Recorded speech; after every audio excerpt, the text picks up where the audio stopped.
আরে বাবা সত্যি করে কি বলবো, কি উল্টা পাল্টা কথা বলতেছো? হ্যাঁ, অফিস থেকে বাসায় আসলাম, বাসায় এসে কি আন্দাজে একটা বানিয়ে বানিয়ে গল্প বলা শুরু করছো। চলো ফ্রেজি। আমার কোনো ইম্পর্টেন্ট তোমার কাছে নাই, আমার কথার কোনো দাম নাই তোমার কাছে।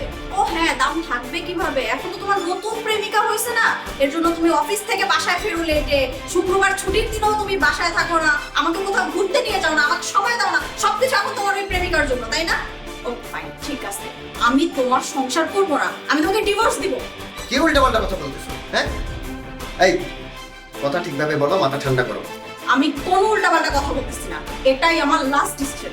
আমি সকালবেলা ঘুম থেকে উঠবো, ভালো একটা লয়ারের কাছে যাবো, তোমাকে আমি ডিভোর্স দিব।